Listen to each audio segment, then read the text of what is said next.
Look, look, look, look. It looks upright. Very strange about this. This is all natural root system. What? What the is this? What the hell is this? Whoa, whoa. Minutes ago, the Expedition Bigfoot crew was forced to flee in panic after a terrifying discovery. Back in 1924, fierce beasts attacked miners with huge rocks in Ape Canyon, Washington, igniting fears of what lurks in the wild. In the same breath, a man named Osman claimed that a Bigfoot snatched him, holding him captive for days in British Columbia. What if the menace is bigger and closer than we ever feared? Tune in as we uncover the alarming details behind the Expedition Bigfoot team's sudden evacuation, exposing Bigfoot's mysteries. One of the earliest reported attacks occurred in Ape Canyon, Washington, in July 1924. A group of miners claimed that several ape-like creatures attacked their cabin, throwing large rocks and trying to break in. In defense, the miners shot at them, injuring one, which prompted the rest to flee. That same year, a man named Osman shared his harrowing story of being abducted by a Bigfoot while camping near Toba Inlet in British Columbia. He recounted being carried off in his sleeping bag to a hidden spot where he spent several days with a group of these creatures before managing to escape. As the stories of Ape Canyon and Toba Inlet circulated through the decades, the mystery surrounding these creatures only deepened. But these aren't just old tales.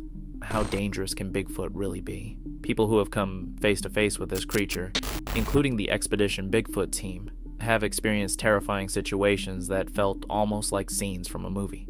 This unsettling experience occurred when they explored Prince of Wales Island in Alaska, right after uncovering unusual evidence of a rare wolf species in California, believed to only inhabit southeastern Alaska. Driven by this discovery, the team headed to the island, hoping it would bring them closer to Bigfoot. Ronnie and his companions embarked on their journey with the clear goal of tracing the aftermath of a recent animal elimination rumored to be the work of a massive predator. Their search led them through dense foliage and winding paths, but they uncovered no traces of the predator or its prey. The forest seemed to swallow any evidence of recent violence.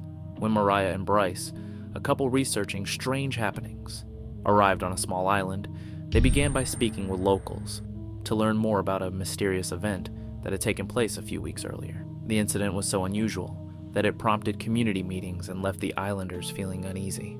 Mireya and Bryce spoke with about 20 people who had witnessed the event firsthand. However, many were hesitant to share their stories on camera. They heard murmurs of odd occurrences, such as items disappearing and later turning up near the forest's edge. During their investigation, they finally convinced one person to talk in detail, as long as they remained anonymous. What this individual shared left Mireya and Bryce stunned. Meeting 30 miles away from the nearest town, they discussed how tough it was to live in such an isolated place where emergency help could not arrive quickly.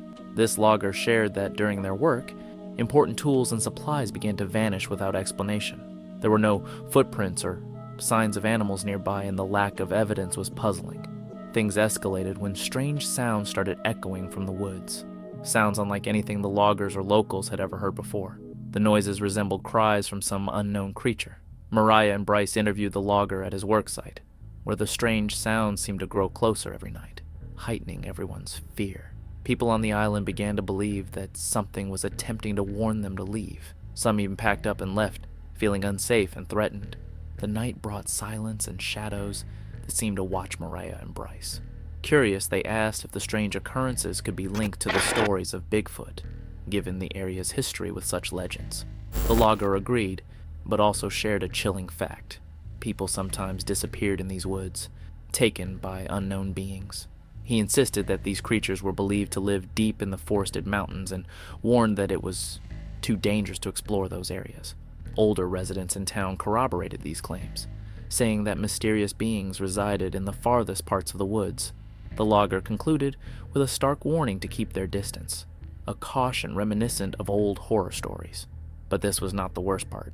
Fueled by these frightening accounts, Mireya and Bryce decided to venture further into the island, which was known for frequent Bigfoot sightings and steeped in Native American legends. They focused on the mountainous region, an area known for many strange events, and set off with their gear, determined to uncover the truth behind the island's eerie reputation. In a land shrouded in thick, never-ending darkness, a group of explorers set out to confront a dangerous and aggressive creature. They knew they had to stay alert due to the presence of other threats in the area, such as bears and wolves, which made their journey even more perilous.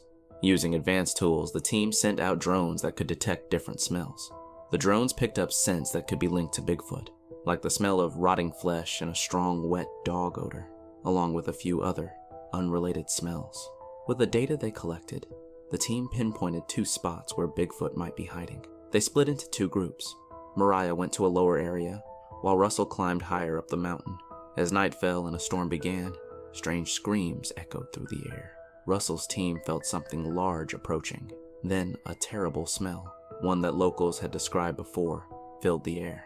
Russell grabbed his flashlight and followed the scent, only to find bits of flesh and skin hanging from the trees. The rustling leaves continued for a while, then suddenly stopped, leaving an eerie quiet. Meanwhile, Mireya, in the lower part of the mountain, also noticed the same disgusting odor. As she looked around, she came upon a chilling scene, a pile of bones including several skulls. Startled, she radioed Russell to share what she'd found, thinking it might be a place where Bigfoot hunted.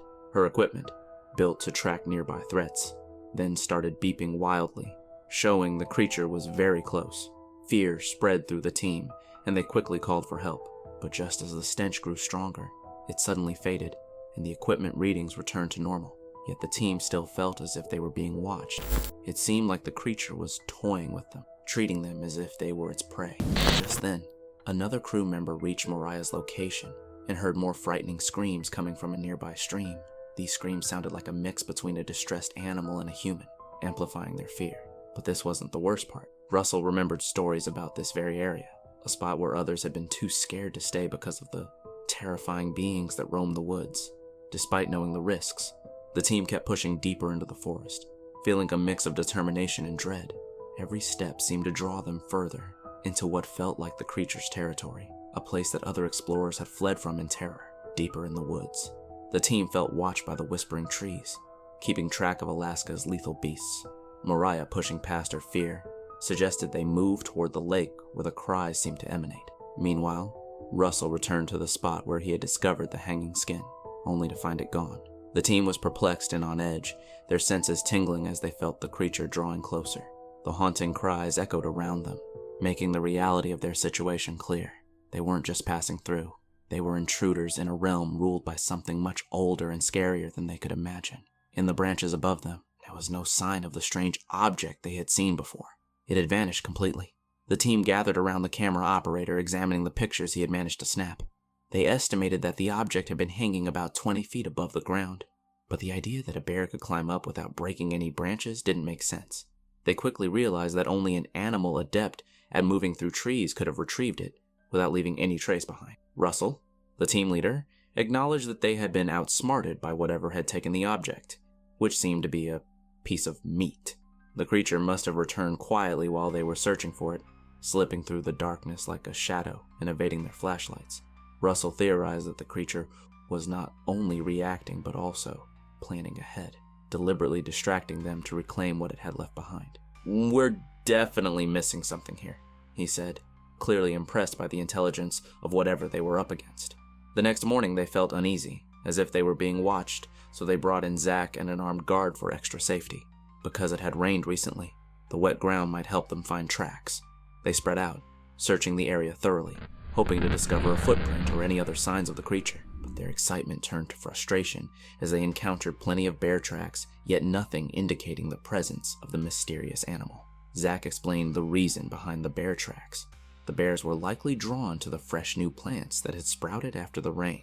Despite the increased bear activity, he assured them that as long as it was daytime, they were not in serious danger. Still, Mireya, one of the team members, expressed her anxieties. It marked the first time they felt the need for an armed escort, which was unsettling. Alaska's bears are much bigger and wilder than those the team was used to. They become especially dangerous in the early morning as they emerge from their dens, hungry after a long slumber. This knowledge made the team more cautious. The presence of Zach carrying a gun added a serious atmosphere to the expedition, but they pressed forward, determined to find proof of this unknown creature. Soon, they faced more strange and unsettling incidents. On multiple occasions, Rocks came flying at them from unseen sources. This was not just random falling. The rocks appeared to be aimed. The team had only encountered this type of behavior a few times before. Each instance felt like a warning, yet the creature remained hidden, and they could not decipher its whereabouts. But this wasn't the worst part. Despite the tension, the local populace was no help. They clammed up, refusing to share stories whenever the team tried to inquire. Russell and the others found it exceedingly difficult to get any information. Most locals were suspicious of outsiders and reluctant to talk about their experiences. Only one elderly man agreed to share a little, and even he spoke carefully, choosing his words with caution, while Russell and his group struggled to make progress. Johnson, another team member, opted to try his luck at a local bar, hoping that over a few drinks, he might hear some true stories. The bartender, who seemed well acquainted with the strange happenings around town, confirmed that Johnson was in the right place. To Johnson's surprise, a few patrons were willing to speak up. One man described being bombarded with rocks while walking near the lake, mirroring the team's recent experiences.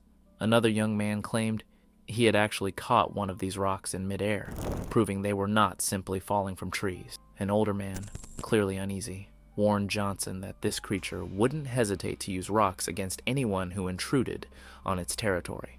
As dawn broke, the night's mysteries pushed Russell and his team forward in their quest for the unknown. These stories aligned with what Russell and the others had seen, leading them to believe the creature didn't want humans near its land, and wasn't afraid to make that known. The locals seemed to accept this reality, as if they had coexisted with the creature for a long time. A few mentioned strange cries and sounds emanating from the woods, similar to what the team had heard on their first night. The sounds almost resembled a language, hinting at some form of communication, but that wasn't all. Johnson discovered something even stranger from two grizzled old trappers sitting in a corner. One of them, his voice low and serious, described encountering a peculiar sight deep within the woods. He had stumbled upon a massive tree turned upside down, its roots pointing skyward. It appeared as if it had been intentionally placed that way. The man theorized that this spot might be sacred to the creature, suggesting that it was not merely an animal but something with culture and traditions. This idea was new to the team but made sense when they thought about other bizarre findings in various places. In southeastern Kentucky, Mireya and Ronnie, two crew members, had discovered a peculiar structure made of branches deep in a secluded area. The way it was built seemed deliberate, almost like a sign or warning. If these structures were indeed crafted by the creature, it implied a level of complexity beyond that of a wild animal. The more they learned from the locals, the clearer it became that this was not simply a search for an unfamiliar animal. They were dealing with something that defied easy explanation, a creature that appeared to think, plan, and communicate.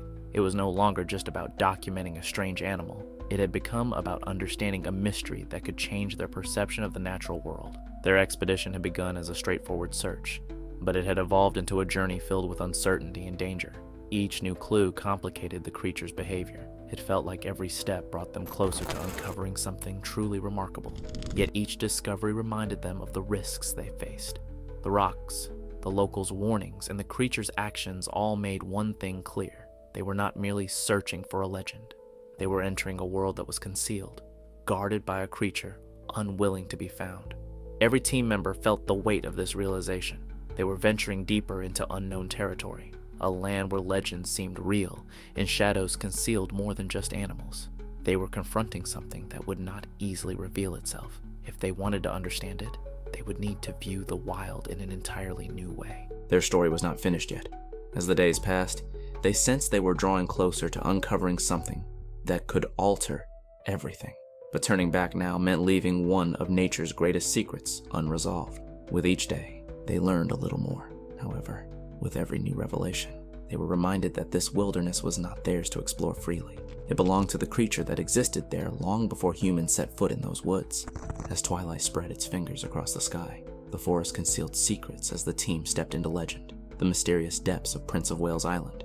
In a remote Alaskan forest, two explorers felt compelled by curiosity to investigate a tall structure high among the trees. They speculated that whoever had built it must have used a ladder to reach such heights on the steep hillside. They wondered if it resembled other strange discoveries they had encountered in Alaska and decided it was worth exploring. A local man offered to guide Johnson to this peculiar tree, but cautioned him to proceed with utmost care. He revealed that no one had visited that area since rumors of people disappearing began circulating. He also mentioned that his indigenous friends sensed something dark and eerie about the island, as though the place didn't want them there, and that something hidden lay waiting in the depths of the forest. While his teammates, Russell and Mireya, searched the nearby woods for anything out of the ordinary, they found some unusual pale hairs stuck on a thorny bush, totally different from the usual signs of Bigfoot. Russell mentioned to Mireya that creatures in the Himalayas, like the Yeti, also had white fur, suggesting that Bigfoot-like creatures might look different depending on where they live, just like people have different skin colors. This adaptation might help the Alaskan one hide better in the snow. The white hairs they found were close to a lake, which made them think the creature might visit this spot often to drink. Later, they stumbled upon some bones and remembered hearing strange noises the night before in the same area. It made them think this was a hunting ground for something big. In the daylight, the team felt a growing sense of fear as they ventured deeper into the forest. Russell then took them back to a spot where he had seen something strange up in a tree earlier. There, they found more of the white hairs, which they planned to test later. Near that tree, Russell also found large footprints and deep drag marks, suggesting a very big creature had been there. These signs made them even more anxious. They followed the tracks, which led to another water source, confirming their suspicion that they were in a dangerous area. As night fell, they felt exposed and vulnerable to any lurking threats. Taking a risk, Russell tried using LED lights to draw the creature closer since they couldn't keep up with its movements. At first, nothing happened, but then they heard loud howls echoing from a distance. As they spoke to Mireya over the radio, Russell heard something moving behind him. Feeling uneasy, he moved toward the lake's edge while Mireya, using a thermal camera, noticed something approaching them. As they all headed toward that spot, the heat signal suddenly vanished, leaving them unsure of what to expect next. Animals clever enough to hide can often evade detection by thermal cameras. Russell shared stories from the locals about spotting Bigfoot around the lake and even on boats. To him, these stories were similar to the Kushtaka, a mysterious shapeshifter from Alaskan folklore known for its eerie cries and ability to mess with human minds. According to the legends, encountering this creature almost always ended badly. Even though these were just local tales, the team had heard strange cries and noticed signs of something moving cautiously through the area. They even found bones that hinted at their biggest fear: they might not be alone or safe. Realizing how serious things were getting, the team decided to leave. What started as a research trip had turned into something much more dangerous, and every hour they remained put them at greater risk. Not only did they have to worry about real dangers like bears and wolves, but also the mysterious creature everyone warned them about. As they stayed longer, Russell and his group faced increasingly risky situations, eventually forcing them to pack up and leave the island. They often reported rocks being thrown at them, saw dark shapes moving near their camp, and heard strange loud noises getting closer every hour. These events made them feel more threatened and hastened their decision to leave. Additionally, their electronic equipment kept failing, especially when they needed it the most. This made it difficult to communicate, document their research, or call for help. The stress from these encounters, combined with the harsh weather, began to take a toll on their health. Some team members started feeling sick, exhibiting extreme fatigue, and seemed mentally drained. All these dangers, along with one particularly terrifying event, ultimately convinced the group to abandon Prince of Wales Island, leaving their research and the island's secrets behind. Was their departure a necessary escape, or did something unseen want them gone?